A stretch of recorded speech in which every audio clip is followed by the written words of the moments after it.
Ram Rahim jail में और jail के बाहर कई कहानियों का दौर जारी है। फेसबुक, व्हाट्सएप, सोशल मीडिया सब पर एक ही खबर कि जेल के अंदर जो बाबा है वो नकली है। आज हम बताएंगे आपको इसी खबर का असली सच।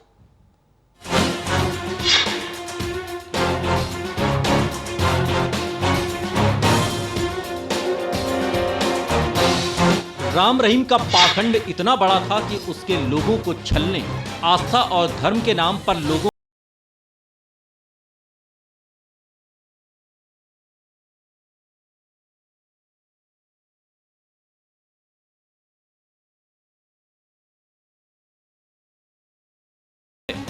क्या राम रहीम लोगों की आंखों में धूल झोंक रहा है? क्या जेल के अंदर जो राम रहीम है वो वही राम रहीम है जिसे लोग जानते हैं, पहचानते हैं? राम रहीम के जेल के अंदर रहने में भी क्या कोई पाखंड छिपा है? इन सभी सवालों के जवाब आज आपको मिल जाएंगे। सारे राज आज बेपर्दा हो जाएंगे, क्योंकि आज खुलेगा राम रहीम का वो राज जो सिर्फ खबरों में है। क्या नकली है जेल के अंदर वाला राम रहीम? क्या विदेश भाग गया है असली राम रहीम? आज के बाद ये सवाल आप दोबारा नहीं पूछेंगे, क्योंकि आज इस सच से पर्दा उठ जाएगा। राम रहीम के असली या नकली होने का राज आज राज नहीं रहेगा। हमारी पड़ताल बताएगी राम रहीम के असली और नकली होने का सच। तो आइए सबसे पहले आपको वो कहानियां दिखाते हैं जो सोशल मीडिया पर बुलेट ट्रेन से भी तेजी की रफ्तार से दौड़ते हुए ये बता रही हैं कि रोहतक जेल में बंद राम रहीम नकली है।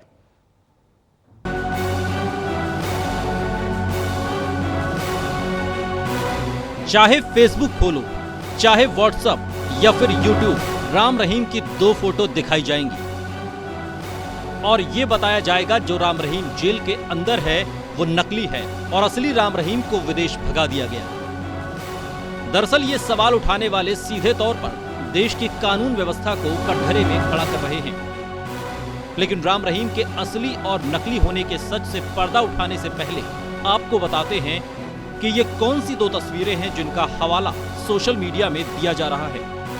दरअसल 15 अगस्त को राम रहीम अपना जन्मदिन मनाता है, तो राम रहीम ने इस बार भी अपना बर्थडे शानो शौकत और धूमधाम से मनाया। हरियाणा सरकार के मंत्री रामविलास शर्मा राम रहीम के इस बर्थडे में शरीक होने पहुंचे। 15 अगस्त के दिन अपने बर्थडे पर राम रहीम की दाढ़ी ट्रिम थी और बाल कटे हुए थे। राम रहीम का ये फोटो सोशल मीडिया पर चल रहा है, वो पहला फोटो जिसे सबूत के तौर पर दिखाया जा रहा है। राम रहीम का दूसरा फोटो 25 अगस्त का है, जिस दिन राम रहीम को पंचकुला कोर्ट ने दोषी करार दिया। राम रहीम उस दिन बढ़े हुए बालों और बढ़ी हुई दाढ़ी में नजर आया। सोशल मीडिया पर 15 अगस्त को इस फोटो के साथ 25 अगस्त का ये फोटो लगाया गया, जिसमें राम रहीम की दाढ़ी और बाल को लेकर सवाल खड़े किए गए हैं और इसी दाढ़ी और बाल के आधार पर सोशल मीडिया पर राम रहीम के असली और नकली की कहानी दौड़ पड़ी है। इधर राम रहीम का असली या नकली होना क्या उसकी दाढ़ी और बाल पर निर्भर करता है? ये सवाल इसलिए है कि सोशल मीडिया पर कहानियां जो सवाल खड़ी कर रही हैं, उनके जवाब जेल के अंदर ही मिलेंगे।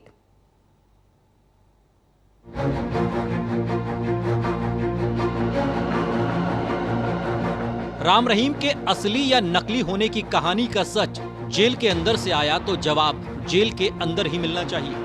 जेल के अंदर राम रहीम जो कर रहा था, जो कह रहा था, वो सुनने लायक है। जेल के अंदर से जमानत पर आए एक कैदी स्वदेश ने राम रहीम की हर उस एक्टिविटी के बारे में बताया जो वो जेल के अंदर कर रहा था। जमीन पे ही बैठ गए आकर के और कहने लगे कि मैं पंजाबी में बोल रहे थे कि हे रब्बा मैं की कीता है, मेरा की कसूर है, मैं क्या हो गया है, इस प्रकार की बातें जो ना बड़बड़ा रहे थे। और रात को भी हमने देखा कि वो रात को भी लगातार बड़बड़ा ही रहे थे, सो नहीं पाए, क्योंकि इतना बहुत राजसी ठाठ बाट जीने वाला व्यक्ति, और जब उनको जेल में लाया गया, एक जेल तो एक नरक के मुताबिक जैसी होती है, तो नरक में ऐसा जो स्वर्ग से आने वाला व्यक्ति नरक में अपने आप को ठीक से एडजस्ट कर नहीं पाता। स्वदेश की माने तो राम रहीम न कुछ खा रहा था न कुछ पी रहा था। उसकी हरकतें उसे पागल कर रही थी। यहां तक कि स्वदेश ने बताया कि अगर वो इसी तरह जेल में रहा तो वो पागल भी हो सकता है। फिर 26 तारीख को थोड़ा बहुत जो है बाबा घूमा, जेल अपने ही उसमें सिक्योरिटी सेल में, और कैपरी और टी शर्ट इन्होंने डाल रखी थी, और थोड़ा सा घूम के फिर बैठ गया, फिर बार बार बड़बड़ा रहा था, चिल्ला रहा था। तो उसके बाद फिर 27 को भी कहने लगा कि मुझे दर्द है, मुझे पीठ में दर्द है, मेरे पैर में दर्द है, मेरे पेट में दर्द है, और कहने लगा भाई हनीप्रीत है मेरी बेटी, उसको बुलाओ, वो मुझे दवाई देगी, मेरी देखभाल। और अब हालत इनकी ऐसी है क्योंकि जेल में जो है बहुत से कैदी ऐसे हैं जो मानसिक संतुलन खो बैठे हैं। 30 के करीब लोग ऐसे हैं जेल में बंदी जो पागल की पोजीशन पे आ चुके हैं। और ये बाबा जिसने बहुत एक राजसी ठाट बाट का जीवन जिया है, जेल में ये जेल का जीवन ये जी नहीं पाएगा, वीआईपी ट्रीटमेंट इनको दिया नहीं जाएगा। तो मुझे लगता है ऐसा सुनिश्चित है कि ये बाबा जो है अपना मानसिक संतुलन खो बैठेगा और ये पागल की पोजीशन पे आ सकता है। जरा सोचिए, राम रहीम का डुप्लीकेट क्या वाकई बिना खाए पिए रहेगा? अगर वो डुप्लीकेट है तो उसे किस बात की चिंता? मान लीजिए एक्टिंग कर रहा हो तो कब तक करेगा? 24 घंटे कोई शायद ही शख्स एक्टिंग कर सके। चलिए हम मान लेते हैं कि स्वदेश का ये ऑब्जर्वेशन गलत है, और यही मानकर हम अपनी पड़ताल को आगे बढ़ा लेते हैं। राम रहीम का असली या नकली होना क्या उसकी दाढ़ी और बालों पर निर्भर करता है? ये सवाल इसलिए क्योंकि सोशल मीडिया पर वायरल हो रही तस्वीरें यकीन करना इन पर आसान नहीं, इसलिए हमने शुरू की है ये पड़ताल। देखिए इसमें आगे क्या निकलकर सामने आया।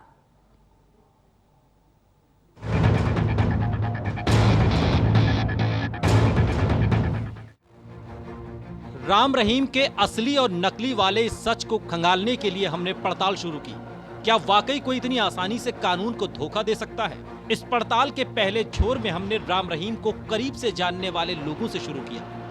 वो लोग जो डेरे में काम कर चुके हैं, वो लोग जो राम रहीम के हर पाप को अपनी आंखों से देख चुके हैं। उनसे इस सच की पड़ताल के लिए हम फतेहाबाद की तरफ चल पड़े। फतेहाबाद में हम हंसराज के घर पहुंचे। हंसराज वही साधु था जिसे डेरे में नपुंसक बना दिया गया था। हंसराज की माने तो ये सवाल उठाना बिल्कुल गलत है। बाबा चाह कर भी ऐसा नहीं कर सकता। जेल के अंदर नकली है और बाहर गए, ऐसा आपको लगता है? नहीं, ऐसा कुछ भी नहीं है, नकली तो नहीं है। बाबा जो है वो असली में ही अंदर है। और क्योंकि जो बाबा कुराह रहा है, बाबा जो अब लड़खड़ा रहा है, बाबा की जब चीखें निकल रही हैं, उसने हमारे साथ इतना मानवता से गिरा हुआ काम किया है। अब उसको अंदर जाके ये चीज़ें रियलाइज़ हो रही हैं कि उसने बहुत सी अबला नारियों के साथ गलत किया है, बहुत से यंग लड़कों की उसने लाइफ ख़राब की है। अब वो चीज़ें कहीं ना कहीं उसको ये चीज़ें अटैक हो रही हैं उसके दिमाग पे। अब उसको पता लग रहा है कि जो उसने कुकर्म किए हैं, जो उसने अत्याचार किए हैं, जैसे औरंगजेब ने किए थे, कारू बादशाह ने किए थे और कौड़ा राक्षस ने किए थे, तो ये उनसे भी बड़ा राक्षस निकला। तो वो चीजें अब इसको तड़फा रही हैं और ये अंदर अंदर घुट रहा है। हंसराज की बातें सुनने के बाद हमने पड़ताल का रुख सिरसा की ओर किया। हम सिरसा में राम रहीम के डेरे में काम कर चुके पूर्व साधु गुरदास के पास पहुंचे। गुरदास की माने तो राम रहीम के असली और नकली होने का ये भ्रम जानबूझकर फैलाया जा रहा है, और ऐसे लोगों को सजा मिलनी चाहिए जो इस तरह की अफवाहें फैला रहे हैं। हाँ बिल्कुल, ये एक अच्छा मजाक है उनके लिए कि एक गुरमीत राम रहीम सो कॉल्ड बाबा को छोड़कर अब हम अंधविश्वास में और फंसें।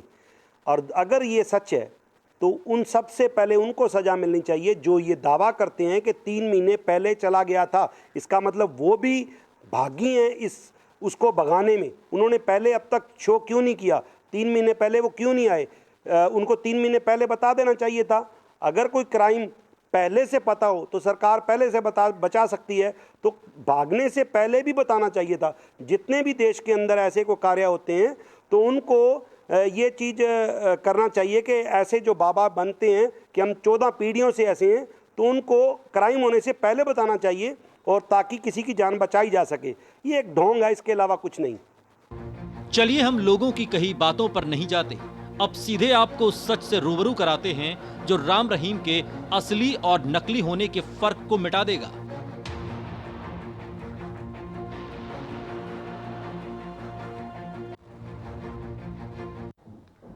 तो टोटल न्यूज की पड़ताल कई स्तर पर आगे बढ़ी। हम चंडीगढ़ तक भी पहुंचे, चंडीगढ़ में हमें वो सच सुनने को मिला जिसकी पड़ताल हमें यहाँ तक खींच लाई थी। दरअसल चंडीगढ़ में हम मिले पूर्व एडीजी से। एडवोकेट जनरल ने बताया कि जिस तरह से अपराधियों को रखा जाता है, उनके जेल जाने से पहले ही उन्हें एक बायोमेट्रिक सिस्टम से गुजरना होता है और ऐसे में राम रहीम के नकली होने की संभावना ना के बराबर है, यानी शक की कोई गुंजाइश ही नहीं है।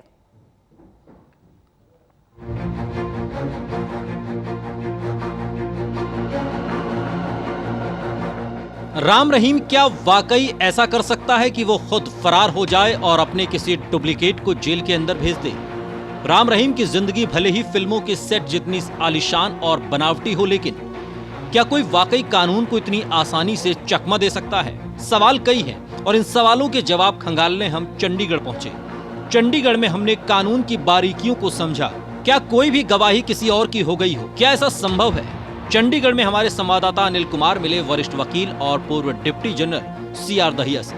सीआर दहिया ने हमारे अंदर कौंध रहे हर उस संशय का जवाब दिया जो सोशल मीडिया की तस्वीरों से पैदा हो रहे थे। सीआर दहिया ने बताया कि यह आशंका न के बराबर है कि रोहतक जेल के अंदर जो राम रहीम है वो नकली है। दरअसल कोर्ट में हर अपराधी की गवाही और पेशी से पहले उसे एक बायोमेट्रिक सिस्टम से गुजरना होता है। ऐसे में अगर जेल के अंदर राम रहीम का डुप्लीकेट होता तो वो तुरंत पकड़ा जाता। इस समय मेरे साथ हैं पंजाब एवं हरियाणा हाई कोर्ट के सीनियर एडवोकेट एवं पूर्व deputy advocate general CR Dahiya. इन्होंने दावा किया है कि बाबा असली हैं। इनसे जानते हैं कि वो किस आधार पर दावा कर रहे हैं कि बाबा असली हैं। जी दहिया जी। नकली होने की संभावना न के बराबर है, क्योंकि जब भी किसी अक्यूज्ड को की रेगुलर बेल होती है तो उसका बायोमेट्रिक्स डाटा तैयार किया जाता है और उसके बाद जब भी उस किसी कन्विक्शन होती है तो कन्विक्शन के टाइम भी बायोमेट्रिक्स डाटा तैयार किया जाता है और पहले वाले डाटा के साथ दूसरा डाटा मिलान किया जाता है। इस केस में भी जब इसकी रेगुलर बेल हुई थी बाबा राम रहीम की, तो इसका बायोमेट्रिक्स डाटा तैयार किया होगा जो कि ज़रूरी है। और जब इसकी कन्विक्शन हुई है, जब जेल अथॉरिटीज़ ने इसको कस्टडी में लिया, तब भी इसकी का बायोमेट्रिक्स डाटा तैयार किया गया होगा। उसके बिना इट इज़ नॉट पॉसिबल। और मोर ओवर आजकल तो आधार कार्ड भी है, आधार कार्ड की भी कॉपी ली जाती है। सीआर दहिया ने बताया कि किसी भी अपराधी को कोर्ट में इस बायोमेट्रिक सिस्टम से गुजरकर कई तरह के टेस्ट देने होते हैं और उसका मिलान उसके पहले के टेस्टों से होता है। ऐसे में कानून की आंख में धूल झोंकना संभव नहीं है। किसी भी अपराधी के 10 उंगलियों के फिंगरप्रिंट्स लिए जाते हैं, दोनों पुतलियों का मिलान किया जाता है, आधार कार्ड की कॉपी ली जाती है। इन सब चीज़ों का मिलान करके उसके बाद ही उसको कस्टडी में लिया जाता है। कोई चांस नहीं है कि कोई नकली आदमी को इन कस्टडी ले लिया जाए। दहिया साहब, जिस तरह से वीडियो जारी हो रही हैं व्हाट्सएप पे, एक जब उसका बर्थडे था बाबा का तो बाल कम थे और जब अदालत में पेश किया गया तो काफ़ी लंबे बाल थे। तो क्या लगता है आपको कि बाबा सही होंगे? बाबा सही हैं। बाबा फिल्मी बाबा है। बाल लंबे छोटे होना, कोई विग भी पहन सकता है। इसका कोई क्राइटेरिया नहीं कि बालों के बेस के ऊपर आप कह सकते हो किसी को नकली आदमी अंदर ले लिया गया। ये सब बेबुनियाद बातें हैं। क्या अब भी आप कहेंगे कि जेल के अंदर मौजूद राम रहीम नकली है? ऐसे में राम रहीम के नकली होने की आशंकाओं को हमारी पड़ताल खारिज करती है। यानी जेल के अंदर वही राम रहीम है जिसने डेरे के अंदर हर गुनाह किया है। तो इस पड़ताल के बाद कानून की बारीकियों और कानून के तौर तरीकों पर सवाल उठाने वालों को शांत जरूर कराया जा सकता है। सोशल मीडिया पर जिस तरह की तस्वीरें वायरल हो रही हैं और जो मैसेज पहुंचाने की कोशिश की जा रही है कि बाबा असली नहीं जेल में, जेल वाला बाबा नकली है और विदेश में बैठा है असली बाबा, इस तरह की पूरी खबरों को खारिज करता है टोटल न्यूज़ इस पड़ताल के जरिए।